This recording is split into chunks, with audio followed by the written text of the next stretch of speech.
저희들 성령의 은사에 관해서 몇 주째 말씀 나누고 있습니다. 바울 사도의 서신입니다.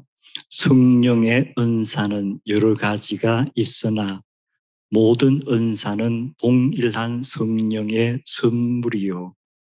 각 사람에게 나타나는 성령의 은사들은 공동체를 유익하게 하려 하심이라. 어떤 사람에게는 성령으로 말미암아 지혜의 말씀을 주시고 어떤 사람에게는 같은 성령을 따라 지식의 말씀을 주시느니라. Gift of word of wisdom, 성령의 은사 중에 지혜의 은사, 그리고 gift of the word of knowledge, 지식의 말씀의 은사. 그 wisdom과 knowledge를 어떻게 정확하게 구분할 수 있겠는가? How can you distinguish wisdom from knowledge? 이따금씩 지식은 쉽게 말하면 우리가 책에서 얻을 수 있는 인포메이션들, 그리고 지혜는 경험이라든가 사고를 하면서 나오는 어떤 지혜, 이렇게 정의도 내리지만 구별이 쉽지가 않습니다. 그럼 성경에서는 이게 더 쉽지가 않습니다. 잠언서에서 보면은 지혜와 지식이 어떤 때는 꼭 같은 것 같이 이렇게 interchangeable하게 사용되고 있어요. 그리고 바울 사도의 서신에도 지혜와 지식이 명확하게 가를 수는 없습니다. 그래서 제 나름대로 일단 지혜의 말씀과 지식의 말씀은 공통되는 것들이 분명히 있다.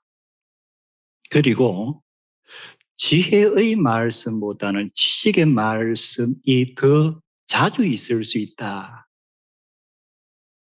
그리고 둘 다가 하나님께서 특별한 선물로 누군가에게 주시는 예언이다. 즉, 앞 일을 꼭 말하는 게 아니고 맡겨주신 말씀이라는 뜻입니다.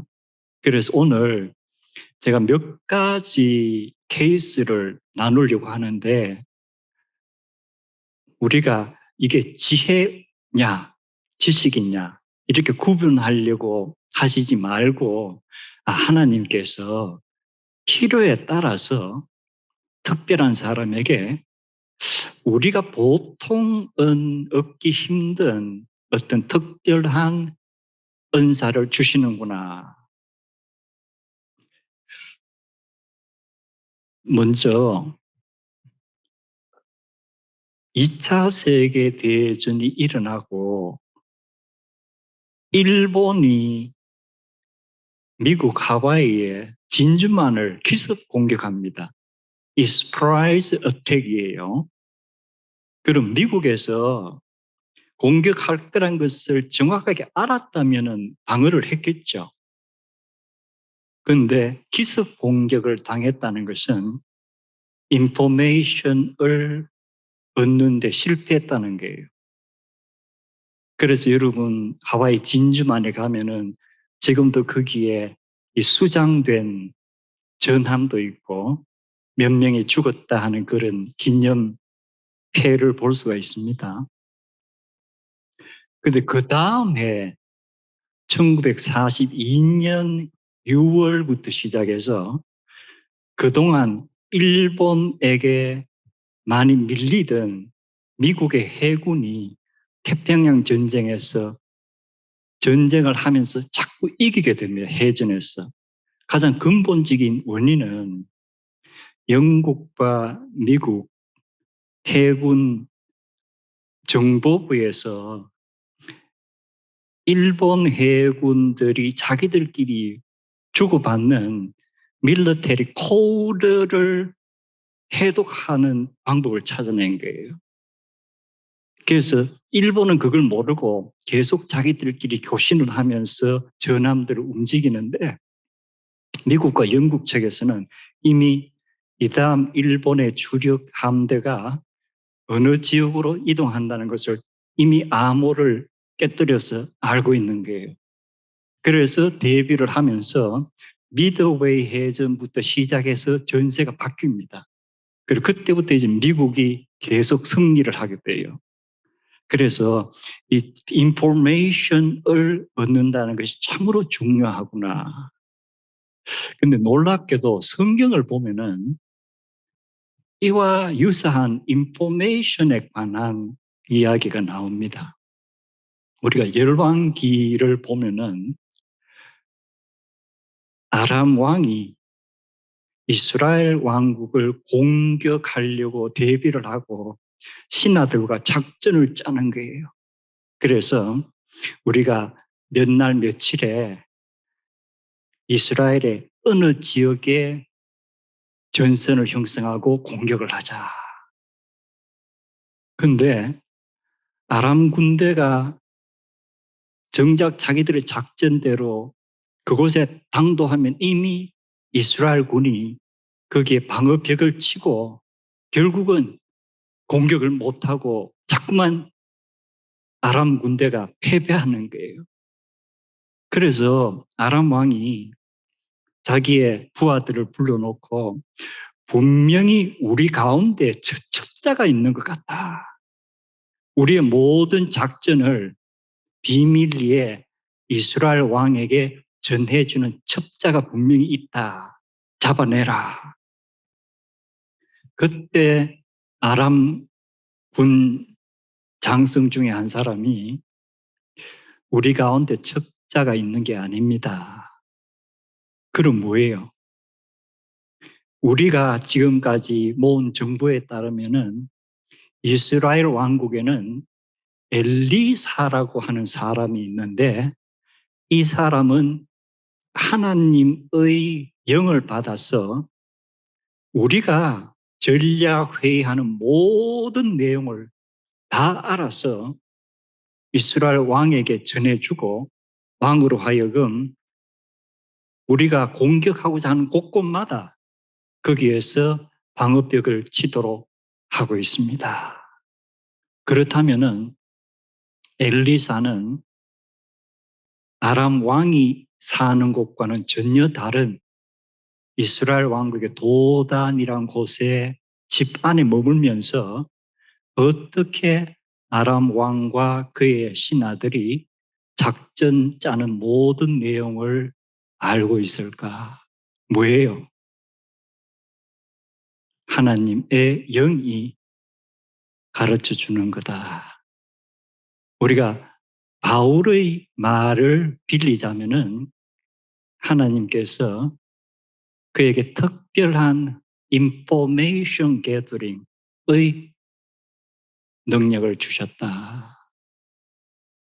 우리가 지금은 도청 장치라든지 와이어 태핑이라든가 옛날 같은 이브즈 트래핑 식으로 남의 얘기를 엿듣는 그런 것이 있지만 우리가 엘리사가 어떤 능력을 어떤 과정을 거쳐서 그 먼 거리에 그 정보를 얻는가.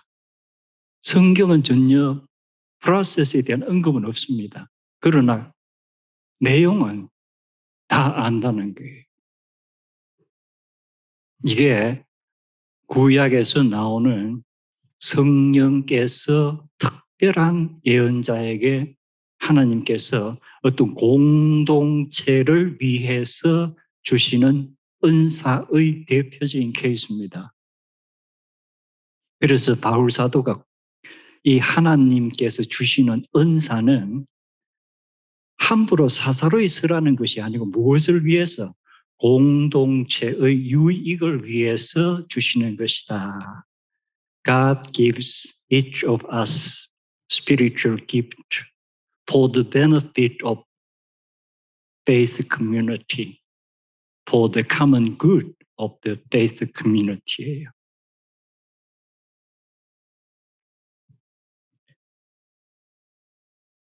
아마 현대 사회에서 국가 지도자들이 이런 식으로 적국의 정보를 알 수 있는 사람이 있으면 얼마나 좋을까. 근데 하나님께서 그러한 사사로운 목적으로 주시는 게 아니라는 거예요. 그리고 이스라엘과 유다 역사를 봐도 이런 경우가 흔치가 않았습니다. 그래서 하나님께서 어떤 경우에 정확하게 왜 어떤 과정을 통해서 주셨는가는 우리가 알 수가 없습니다. 단 성경에는 이런 경우에 주셨다는 기록밖에 없습니다. 그리고 또 한 케이스가 있습니다. 역시 열왕기에 나오는 케이스입니다. 다윗이 죽고 솔로몬이 왕이 되었죠. 그리고 40년을 통치하다가 솔로몬이 말년에 하나님을 떠나서 결국 하나님께서 이 솔로몬의 배역 행위로 솔로몬이 죽고 나서 그 아들 대에 남과 북으로 갈라지게끔 만들겠다고 하십니다. 그리고 솔로몬이 죽고 나서 남과 북으로 갈라집니다. 10개 지파는 북이스라엘이 되고 2개 지파가 남유다가 되죠. 그런데 이때 갈라질 때에 이제 하나님께서 북이스라엘을 이끌어갈 지도자로 삼은 사람이 여로보암이라는 사람입니다. 하나님께서 이 사람에게 북이스라엘의 지도자가 되게끔 하셨는데 이 역사 기록을 보면 이 사람이 하나님께서 원하시는 대로 이스라엘을 통치하지 않아요. 왕이 되면서 이 사람은 전혀 하나님의 뜻과는 어긋난 방향으로 갑니다. 첫 번째 이 사람의 가장 큰 잘못이 왕국은 갈라졌지만 예루살렘 성은 그리고 성전은 남유다에 있는 거예요. 그리고 모든 이스라엘 유다 사람들이 성전은 유다 땅에 있다. 그리고 우리가 절기를 제대로 지키려면 솔로몬의 성전인 남유다 땅에 가야 된다는 것을 알고 있는 거예요. 그래서 이 여로보암 왕이 우리 북이스라엘 사람까지 남쪽 유다 예루살렘으로 예배 드리러 가면은 이걸 막아야 되겠다. 그래서 어떻게 한 거예요? 벳엘이라고 하는 북이스라엘의 어느 정도 전통적으로 야곱 등등 이렇게 관련되는 그 지역에 자기가 예루살렘 성전에 견줄 만한 하나의 신전을 짓는 거예요. 그리고 그 신전에 금송아지를 만들어서 그것을 북이스라엘 사람들에게 섬기게끔 강요를 하는 거예요. 이것은 하나님께는 가장 큰 반역죄예요. 그래서 우리가 열왕기 상하를 보면은 왕들이 죄악을 범할 때마다 여로보암의 죄악을 따라서 이렇게 계속 나옵니다. 그래서 결국은 여로보암이라는 왕이 북이스라엘 왕국의 초대 왕이 되면서 동시에 북이스라엘을 결국 멸망시키게끔 이유를 제공하는 그런 왕이 되는 거예요. 그런데 한 번은 이 왕의 아이가 병이 들었습니다. 그래서 이 여로보암이 자기 아내 왕비를 불러서 내가 북이스라엘의 왕이 될 것이라고 예언해 주었던 하나님의 선지자가 있다. 당신이 왕비가 아닌 것처럼 변장을 하고 그 선지자에게 찾아가서 우리 아이가 어떻게 될 것인가 물어봐라. 요즘 점장이 찾아가는 사람들은 다 이런 맥락에서 점장이를 찾아가는 거죠. 그래서 여로보암의 아내인 왕비가 아마도 몸종 같은 것도 거느리지 않고 그냥 평복으로 이렇게 변장을 하고 그 선지자를 찾아갑니다. 그런데 하나님께서 이미 그 선지자에게 여로보암의 아내가 변장을 하고 너를 찾아와서 이런 것을 물을 것이다. 가르쳐 주시는 거예요. 그래서 이 왕비는 변장하고 그 선지자의 집에 당도합니다.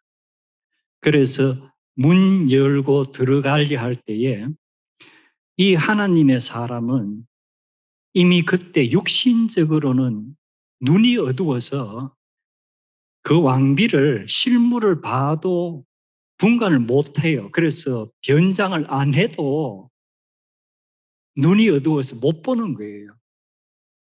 그런데 이 선지자가 방 안에 앉아서 밖에서 문소리가 딱 들리는 순간에 큰 소리로 여로보암의 아내야, 내가 변장하고 나를 찾아왔구나.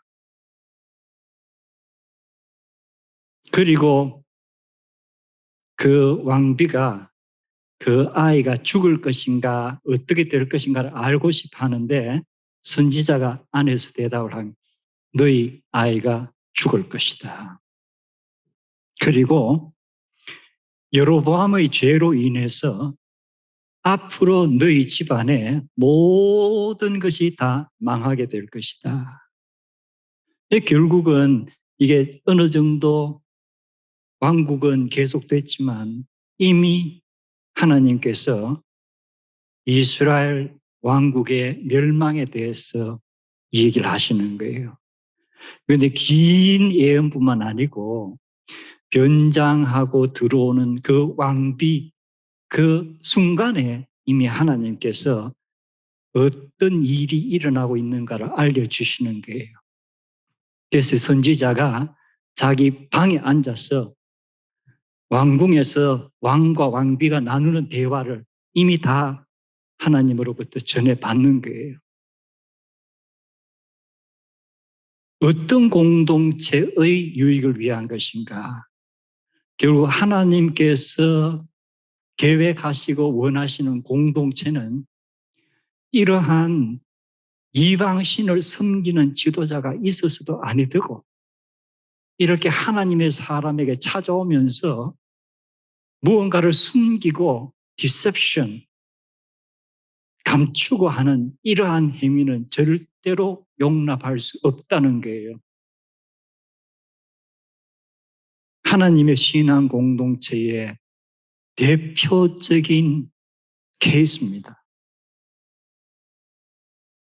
신앙 공동체를 유지하기 위해서 절대로 거짓이 없어야 한다. 속임수가 없어야 한다.